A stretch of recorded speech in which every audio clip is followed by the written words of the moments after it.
오늘 마태복음 10장 34절부터 42절 말씀을 가지고 주님께 합당한 자라고 하는 제목으로 함께 은혜를 나누고자 합니다. 예수님을 믿는 것이 장려되는, 막 믿어라 예수 믿어야 된다 이럴 때가 있었고, 또 믿으면 안 된다 반대하는 시대가 있었습니다. 대부분의 사람들에게 물어보면 예수 믿어라 예수 믿는 게 좋다 이런 시대보다 예수 믿으면 안 된다 믿지 마라 이렇게 반대하던 시대가 훨씬 더 많았다고 대답할 것입니다. 믿음이 시작되던 시대에는 주변에서 믿음을 반대합니다. 좋은 말로 제지하는 것으로 끝나지 않습니다. 위협과 핍박이 있습니다.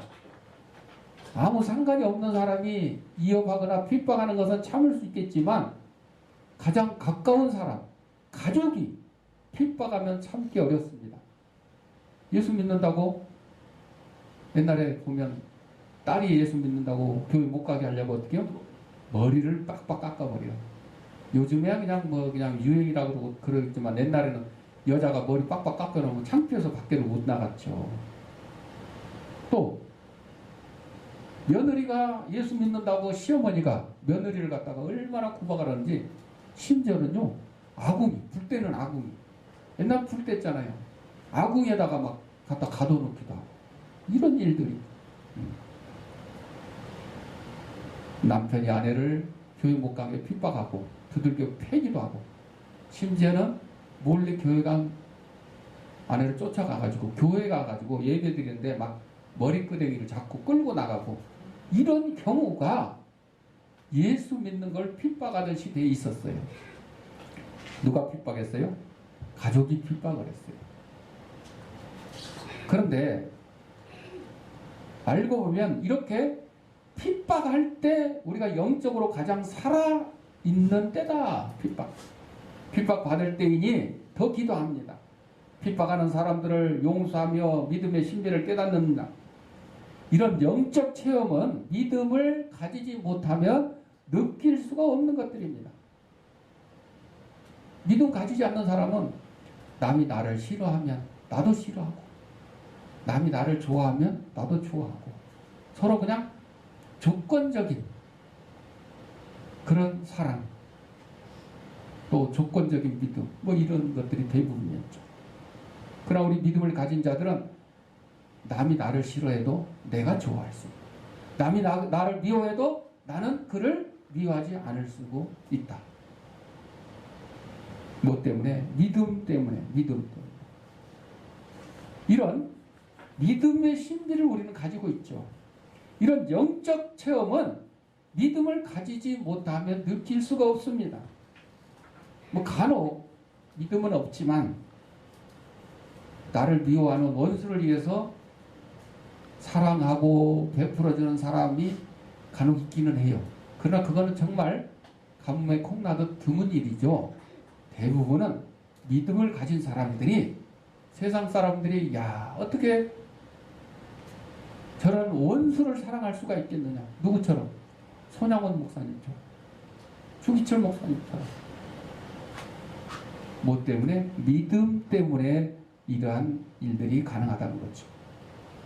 우리는 이런 핍박 가운데서도 믿음을 왜 지키는 거죠? 어디를 바라보고 살기 때문에? 천국을 바라보고 살기 때문에 우리는 핍박 가운데서도 믿음을 지키고 살아간다는 거죠. 천국을 믿는 믿음이 있기 때문에 지금 현실의 고통도 참을 수가 있습니다. 믿음을 가진 사람에게서 믿음은 새 인생의 출발점입니다. 믿음이 새 인생의 기분입니다. 새 인생을 살게 되는데 주변으로부터 반대가 없다면 그것도 이상한 노릇이 아니겠습니까? 여러분, 그냥 자기가 좋아하는 사람하고 결혼만 하려고 해도 부모님이 뭐가 어쩌네 저쩌네 하면서 반대하는 경우가 있잖아요. 내가 좋아해서 내가 사랑해서 결혼하는데 부모님이 막 따져요. 이것 마음에 안 든다, 저거 마음에 안 든다. 내가 어디 학교를 가려고 그러는데 주위에서 그 학교 뭐가 안 좋고 너는 거기에 적성도 안 맞고 가지 마. 거기 나와봐야 취직도 안 돼. 이런 식으로 반대하는 경우가 많죠. 장사를 하려고 그래도, 가게를 하나 내려고 그래도 주위에서 격려해주는 사람보다 반대하는 얘기가 더 많아요. 야, 요즘같이 코로나19 시대에 손님이 어디 온다고 뭐 그 가게 문 열라 그냥 가만히 앉아서 나라에서 주는 재난지원금이나 받아가지고 그냥 먹고 그러고 살아. 그러다가 잠잠해지면 그때 가서 하든가. 이렇게 뭔가 하려고 그러면 격려하는 사람보다 그냥 반대하는 사람이 더 많습니다. 마찬가지로 예수를 내가 믿겠다 그러는데 야, 참 잘했어. 정말 세상에서 제일 좋은 선택을 했어. 결정을 했어. 이렇게 얘기하는 사람보다 야야야 뭐 쉬는 날 그냥 집에서 잠이나 자고 식구들끼리 외식이나 하고 이러지 뭐 그냥 거기 그냥 교회 가가지고 그냥 그 뭐 보니까 별것도 아니고 뭐 쓸데없는 소리만 하는 것 같던데 그 말도 안 되는 누가 우리를 걸었네 뭐 죽은 자를 살렸네 야 그거 손 엉터리 같은 그런 얘기들만 하던데 뭐 천국을 가 천국 같은 소리 하고 있네. 이렇게 반대하는 사람이 더 많아요. 내가 이제 예수 믿고 새로운 인생을 살아가려고 하는데 격려하고 힘을 주는 얘기보다 반대하는 얘기가 더 많아요. 그런데 새로 예수님 믿고 교회 출석하는 사람이 그런 반대 얘기 듣지 말고 찬성하고 격려하는 얘기를 들으려면 어디로 와야 돼? 교회로 와야 돼. 교회. 아니 교회 왔는데 야 너 왜 왔어? 오지 마. 이러면 되겠어요? 아니지요. 아이고 참 잘하셨어요. 정말 주 안에서 환영합니다. 이제 우리 영생을 바라보며 천국을 소망하면서 살아갑시다. 이렇게 그냥 격려 힘 주고 긍정적인 칭찬해주고 이런 얘기들이 교회 안에서 일어나게 되는 거죠. 그러니까 예수 믿는 사람은 역시 교회 안에서 살아야 되고 하나님 말씀 붙들고 살아가야 돼요. 그걸 떠나면 그냥 세상 가운데 살다 보면 부정적인 일 오히려 그냥 부정적인 일로 끝나는 게 아니라 핍박을 해요. 예수 믿는다고 핍박을 해요. 이러한 일들이 많이 나타나게 되는 겁니다. 그래서 우리는 믿음이 장려되는 시대보다 핍박하는 시대에 오히려 더 큰 믿음을 가지고 기도하고 하나님께 매달렸던 그런 우리 믿음의 선조들을 우리는 찾아볼 수가 있는 것입니다. 그래서 지금은 코로나 때문에 뭐 교회 가기가 좀 이제 두렵기도 하고 정부에서도 자꾸 뭐 코로나 예방 수칙 어쩌고저쩌고 하면서 뭐 2m 뛰어 앉아라 최소한 1m 뛰어 앉아라 뭐 소독해라 뭐 온도를 재라 출석 체크를 해라 뭐 QR 코드를 찍어라 뭐 밥 먹지도 말고 뭐 큰 소리로 찬송하지도 말고 찬양대원들 뭐 찬양대 연습을 할 수가 있겠어. 뭐 와야 연습을 하지 또 왔어도 제대로 뭐 큰 소리를 하지 말래. 큰 소리 조용히. 여러분 참 힘든 시대예요. 힘든 시대. 이렇게 믿기가 힘든 예수 믿기가 힘들고 교회 출석하기가 힘든 이런 시기야말로 정말 우리는 올바른 영적 그런 믿음을 찾게 되고 갖게 되는 거죠. 뭐 그러나 말거나 나는 그냥 주님 앞에 나가서 예배 드려야 되겠다. 가족이 뭐 걱정을 하거나 말거나 나라에서 걱정을 하거나 말거나 뭔 제약을 가지더라도 이 코로나19가 없었으면 그냥 와도 그만 안 와도 그만 뭐 이랬을 것 같아. 그러나 코로나19 때문에 이제 열심히 교회 출석해서 신앙생활하는 사람들을 보면 정말 훌륭한 믿음을 가졌구나. 정말 하나님 편에 섰구나 하는 것을 알게 된다는 거죠. 자, 그래서 이런 코로나19가 이제 언제 끝날지 모르겠지만 전문가들 얘기로는 이게 계속 되지 않을까.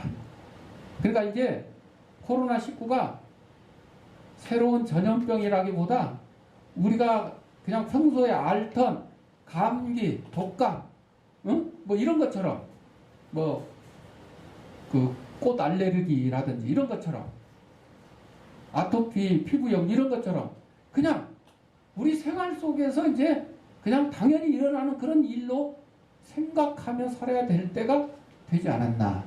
그렇게 얘기들 해요. 저도 그렇게 생각해요.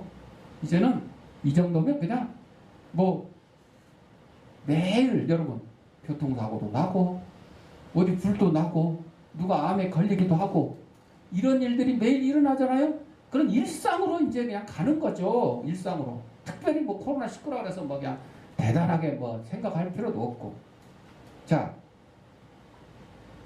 이런 어려움이 없을 때 보통 신앙생활하는 많은 우리 기독교인들 중에 이 신앙생활을 통해서 출세하려고 교회에 다니는 사람이 있어요. 여러분 선거 때만 되면 국회의원 입후보자가 큰 교회 와가지고 인사하고 그러죠. 아니 그 교회 오지도 않았던 사람이 왜 오는 거예요? 자기 국회의원 당선되려고 한 표 찍어달라고 오는 거잖아. 이 사람은 믿음으로 교회에 오는 게 아니고 자기 출세를 위해서 오는 거죠. 사회적 안정을 찾으려고 믿음을 갖는 경우도 있어요. 내가 직장생활하고 스트레스 받고 집에서 그냥 뭐 잔소리하는 누구 때문에 내가 스트레스 받고 그러니까 그냥 교회 가서 조용히 명상하려고 이렇게 생각하고 오는 사람도 있어요. 이거는 진정한 믿음이 아니잖아요. 이렇게 출세하려고 뭐 안정을 찾으려고 아니면 또 교제하려고 아유 나는 혼자서 외톨이 되고 저기 하니까 교회 가면 이 사람 저 사람 막 다 환영해 주니까 나는 교회 가가지고 사람들하고 이렇게 친해지면서 교제하면서 사교 이런 사교의 목적으로 오는 사람들도 있습니다. 이런 거는 습관적인 거죠. 습관적인 거. 영적인 게 아니죠. 이런 시대에는 잘못된 믿음들이 나타나는 거죠. 이 경우의 믿음은 결코 새 인생이 아닙니다. 새 인생으로 살려면 잘못된 믿음에 대하여 반성하고 아파하는 영성을 가져야 된다는 겁니다. 오늘날 코로나19처럼 옛날 중세시대에는 흑사병이 있어요. 흑사병. 패스트라고 그래요. 패스트. 쥐가 전염병을 옮겼어요. 엄청난 사람들이 희생당했어요. 그때 주 3세기 300년 주 300년 그때쯤 알렉산드리아 교회는 약 10만 명의 성도가 있었는데 이들이요 15,000명의 불행한 자들의 생활을 담당을 했습니다. 또 그 후에 흑사병이 창궐해서 많은 인명이 손상된 일이 있었는데 이때 그들이 불신자들이 핑계를 대는 거죠. 이 흑사병이 생긴 원인을 기독교인들한테 돌리는 거예요. 기독교인들 때문에 흑사병이 생겼다. 왜? 기독교인들이 우상하게 절하지 않아가지고 흑사병이 생겼다. 그렇게 해가지고 기독교인들 심하게 핍박을 했어요. 그러니까 별 이유를 대서 핍박을 해요. 옛날 저 일제시대 때 일본에 그 지진이 일어났을 때 일본 사람들이 뭐라 그랬어요? 조선 사람, 조선진 때문에 이런 일이 일어났다. 그리고는 조선인들을 막 학살을 한 그런 일들도 있어요. 나쁜 놈들은요, 별 이유를 다 대고 핍박을 합니다. 핍박을 해요. 모든 불신자들이 이 병이 무서워서, 흑사병이 무서워서 앓는 자와 죽은 자의 시체를 그냥 버리고 도망을 했어요.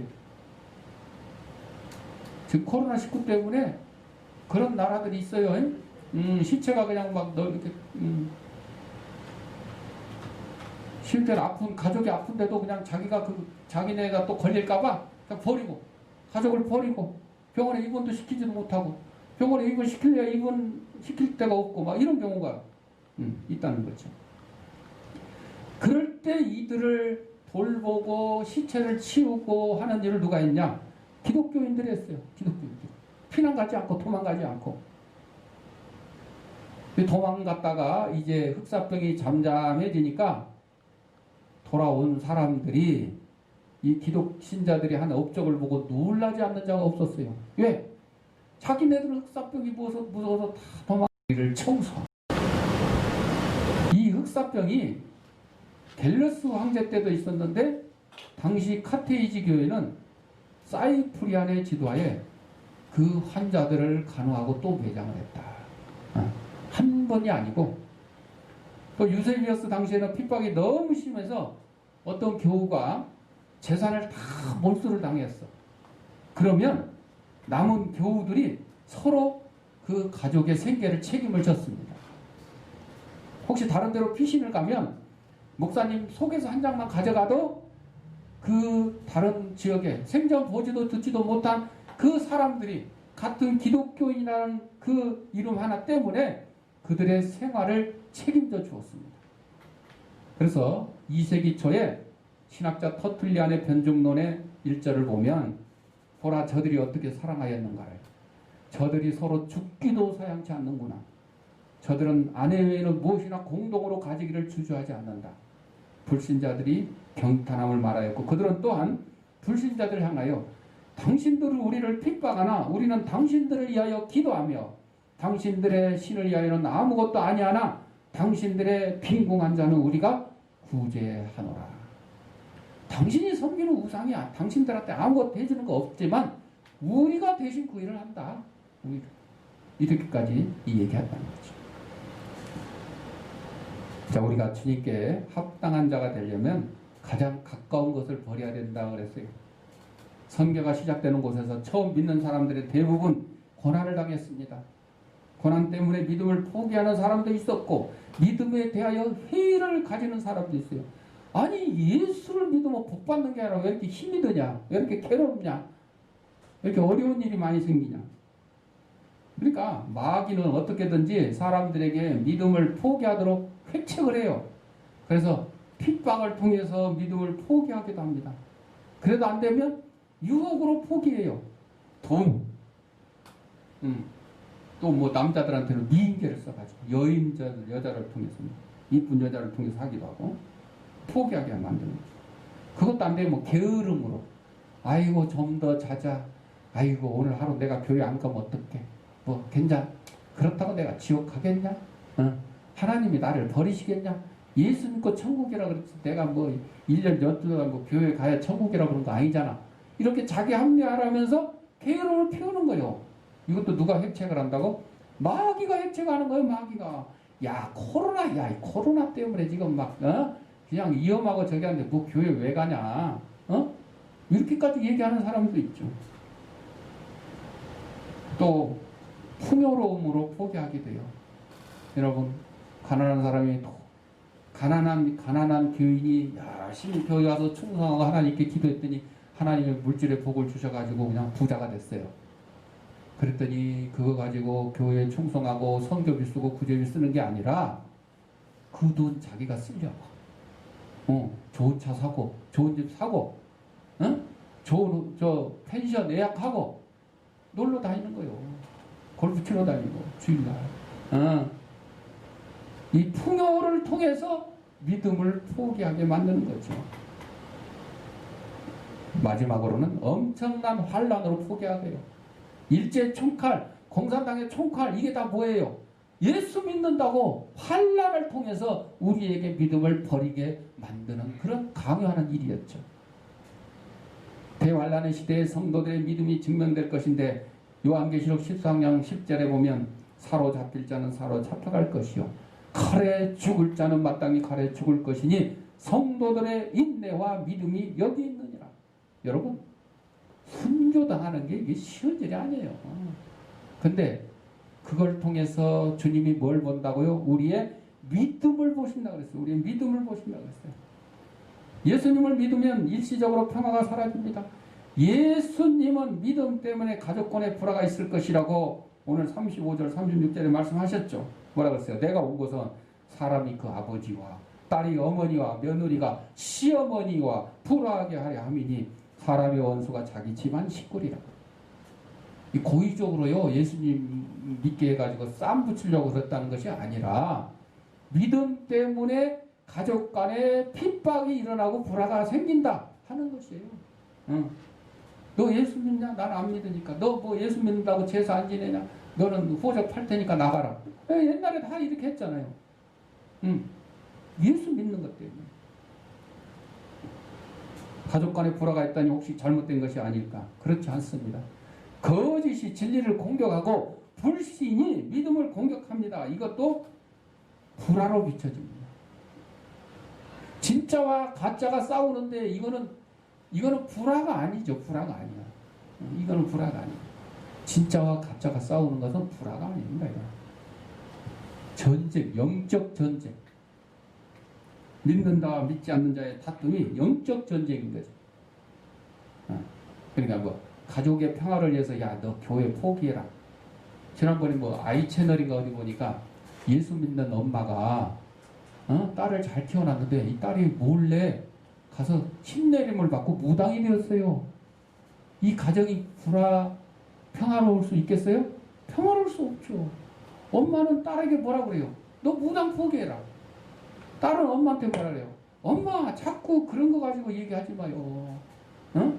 엄마 내 엄마 아니에요. 그냥 다 빼고 엄마하고 딸로만 얘기해요. 이렇게 얘기하는 거예요. 이게 되냐고요? 안 되는 거예요. 그 딸이 어려서 죽을 병에 걸린 거를 300만 원 돈이 없어가지고 교회 목사님 찾아갔더니 목사님이 추천서 써줘가지고 교회도 안 다니는 사람이었는데 그렇게 해서 수술을 받고 살게 해줬다는 거죠. 심장병 걸렸는데. 그러니까 이 어머니는 하나님이 내 딸 살려주셨다고 그냥 열심히 하나님 믿고 예수님 믿고 교회에 충성하고 딸을 그렇게 키웠는데 아니 그 딸이 무당이 되었다느니 일이 말도 안 되는 일이. 그러니 당연히 예수 믿는 사람하고 무당하고 다투는 거는 당연한 거 아니겠어요? 그런데 그거를 갖다가 엄마는 무당을 포기하고 오라 그러고 딸은 나는 그거 포기할 수 없다 그러고 박차고 나가는 거예요. 박차고 나가는 거죠. 여러분, 믿음 때문에 가정의 불화가 일어나는 것은 당연한 겁니다. 가정의 평화를 위해서 야, 너 믿음 포기해라. 너 교회 가지 마라. 이거는 안 되는 겁니다. 왜? 성경 말씀을 기록해놨잖아요. 또 37절에 아버지나 어머니를 나보다 더 사랑하는 자는 내게 합당하지 아니하고 아들이나 딸을 나보다 더 사랑하는 자도 내게 합당하지 아니하니라. 여러분, 예수를 믿는 일에 대해서는 가족이나 돈이나 명예나 권력 어떤 것도 방해가 돼서는 안 된다. 그래서 가장 가까운 것부터 버려야 된다. 그냥 가족 자체도 예수 믿는 것에 대해서 반대하고 핍박하면 갈라서 하는 거죠. 그래서 믿지 않는 자와 멍해를 같이 하지 말라 그랬어요. 여러분, 소 2마리를 묶어서 이렇게 쟁기를 가는데 이 2마리가 등치도 비슷하고 힘도 비슷해야 쟁기질을 제대로 하는 거죠.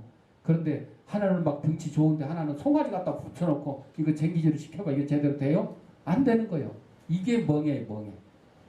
예수 믿는 자와 안 믿는 자가 함께 이렇게 모든 일을 할 수가 없다는 거죠.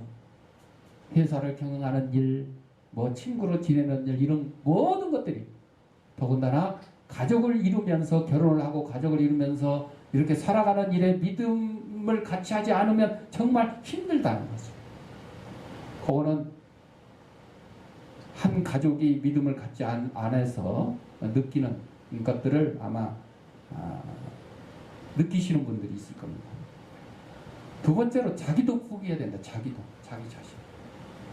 자기를 위해 가족을 버리는 사람들이 수없이 많습니다. 요새는 자기를 포기하는 게 아니라 거꾸로 자기를 위해서 다 버리는 거예요.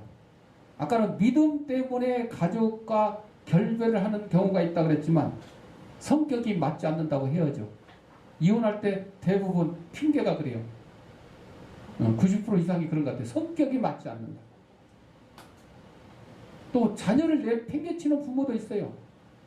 특별히 뭐 자녀가 말썽 피우고 그런 경우 아니더라도 나는 자식을 그냥 부양할 능력이 없다.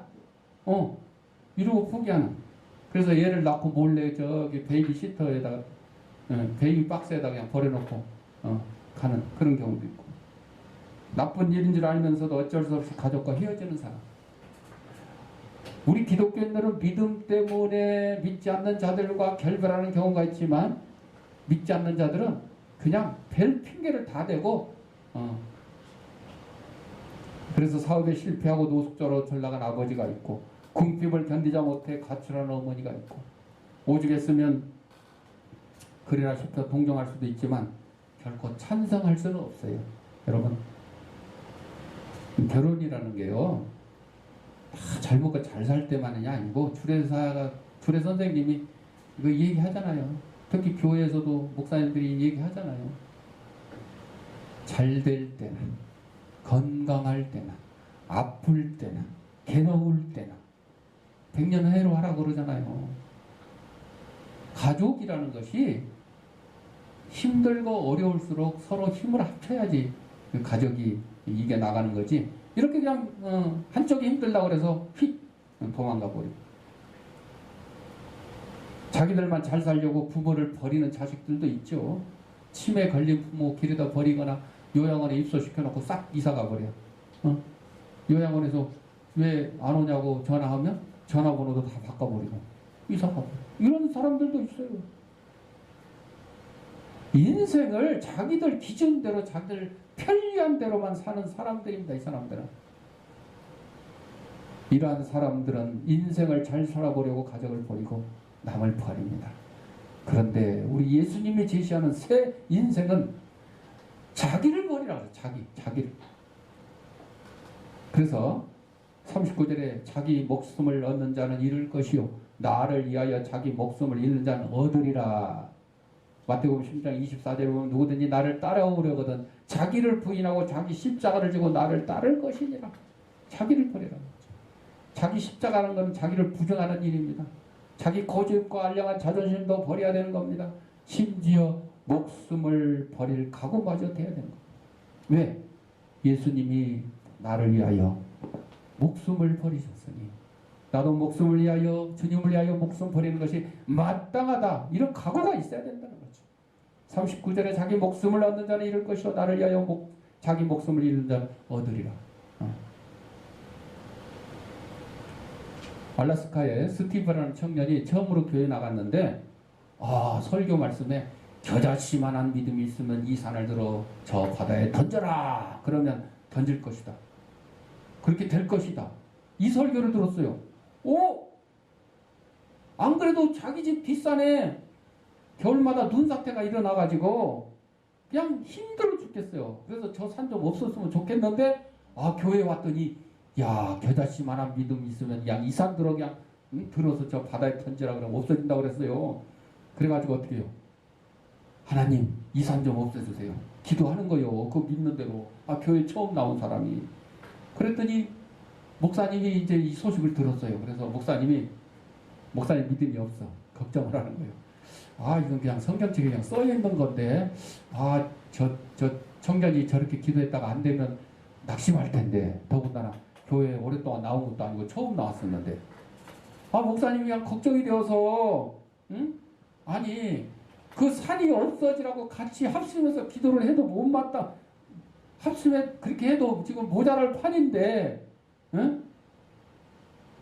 목사님은 그렇게 기도한 게 아니라 목사님은 아이고 스티브가 저 기도 응답이 안 돼가지고 절망할까봐 낙심할까봐 그렇지 않게 해달라고 기도를 하는 거예요.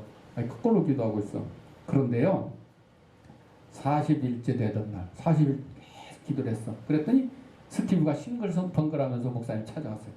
목사님 성경에는 그냥 이 사람들은 들어서 저 바다에 퐁당 빠져라 그러면 그렇게 될 거라 그랬더니 오늘날은요 그렇게 되는 게 아니라 그냥 기계로 싹 퍼다 날려버리더래요.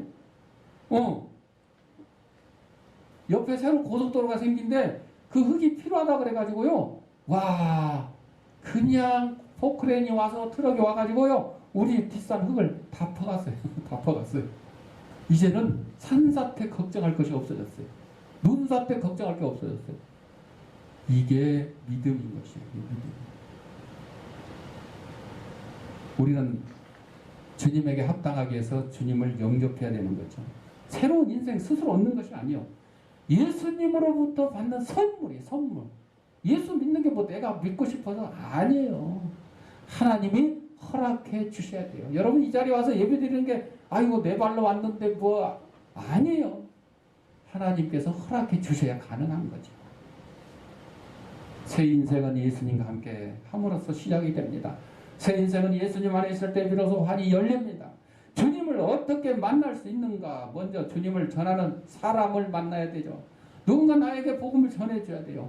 그냥 나도 그냥 요셉처럼 뭐 사무엘처럼 그냥 사무엘아 사무엘아 하나님의 음성이 들리고 막 환상이 보였으면 좋겠는데, 야 너 오늘부터 예수 믿고 교회 가라. 사울처럼 막 사울아 사울아 너 왜 나 핍박하냐 막 이랬으면 좋겠는데 오늘날 다 그렇지 못하잖아. 하나님 바빠서 그랬겠어? 아니야. 하나님께서는요 가정을 위해서 부모님을 주시고 우리가 예수 믿기 위해서 전도자를 주셨어요. 선교사를 주셨어요. 누구를 통해서 복음을 접하게 되는 거 예수님을 만나게 되는 거죠. 그러면 그런 전도자들이 누구예요? 예수님을 따르는 사람들, 예수님의 제자들. 예수님의 제자들은 예수님 때문에 새 인생을 시작한 사람들입니다. 뭐 12제자뿐만 아니라 누구든지 예수 믿는 사람. 그래서 여러 제자든지 예수님을 따르는 그 시간부터 새 인생이 시작되었어요. 새 인생을 시작한 제자를 만나는 사람에게는 또 새 인생이 열린 겁니다. 이걸 우리는 만남의 축복 그런다. 만남의 축복. 누구를 만나냐? 누구를 만나냐? 여러분, 예수 믿는 사람을 만나야 복을 받는 것이죠. 그래서 만남의 축복이라죠. 강도를 만나면 복 받아요? 강도질 당하는 거지. 살인자를 만나면 죽임을 당하는 거죠. 예수 믿는 사람을 만나야 복인 거예요. 그러니까 우리는 예수 믿는 사람을 만났기 때문에 나도 예수님 믿게 된 거죠. 교회 와서 예배 드리게 된 거고. 얼마나 큰 복입니까? 새 인생을 시작한 제자를 영접하는 사람에게 새 인생의 길이 보이는 겁니다. 그래서 41절에 선지자의 이름으로 선지자를 영접하는 자는 선지자의 상을 받을 것이요 의인의 이름으로 의인을 영접하는 자는 의인의 상을 받을 것이요. 여러분, 예수 믿는 사람을 영접하면 나도 똑같이 예수 믿는 사람이 된다는 거죠. 마음을 열어 예수님을 모시면 예수님이 새 인생을 선물로 주십니다. 그래서 요한계시록 3장 22절에 누구든지 내 음성을 듣고 문을 열면 내가 그에게로 들어가 그와 더불어 먹고 그와 나와 더불어 먹으리라. 마지막으로 주님의 이름으로 새로운 사역을 해야 됩니다. 주님께 합당한 자. 새 인생을 아는 사람은 새 인생을 살아야 됩니다. 예수님을 만난 사람은 이제 예수님을 믿는 사람으로 살아야 돼요. 옛날처럼 살면 안 돼요. 옛날에 그냥 잘못된 삶 이런 것들 다 버려야 되는 거죠. 전에는 나만 위해 일하는 인생이었지만 남들이 나를 위해 존재하도록 살았지만 이제는 가족들도 나를 위해서만 인정이 됐지만 이제는 거꾸로 내가 가족을 위해서 살고 내가 이웃을 위해서 살고 내가 친구를 위해서 살아가야 된다는 것이요. 누구를 만났기 때문에? 예수님을 만났기 때문에. 이러한 믿음조차도 나의 부귀와 영화를 위한 것이었지만 이제는 나의 부귀와 영화를 위한 것이 아니라 내 가족과 내 이웃과 아직도 예수님을 모르는 사람들이 예수 믿고 그들이 주님 안에서 영생을 누리며 천국의 소망을 갖고 살아가기를 고대해야 되는 거죠. 그래서 내가 예수 믿고 행복하면 내 가족도 행복해져야 되고 내가 예수 믿고 행복하면 내 이웃과 친구, 친척들도 행복해져야 되는 것입니다. 마태복음 25장 40절에 너희가 여기 내 형제 중에 지극히 작은 자 하나에게 한 것이 곧 내게 한 것이라. 예수님께 해야 될 일은 뭐예요? 주위에 도움이 필요한 자에게 도움을 주는 것이 꼭 예수님께 한 거다. 복음이 필요한 자에게는 복음을 전해야 되고 먹을 것이 필요하십니다. 42절에 그 사람이 결단코 상을 잃지 아니하리라. 새 인생을 시작하는 새로운 사역이 전개됩니다. 사랑하는 성도 여러분, 주님께 합당한 자, 가까운 것들을 버리고 나도 버리고 주님을 영접하고 이제 주님의 이름으로 새로운 삶을 사는 저와 여러분들이 되시기를 바랍니다. 기도하겠습니다. 사랑을 내가 풍성하신 아버지 하나님,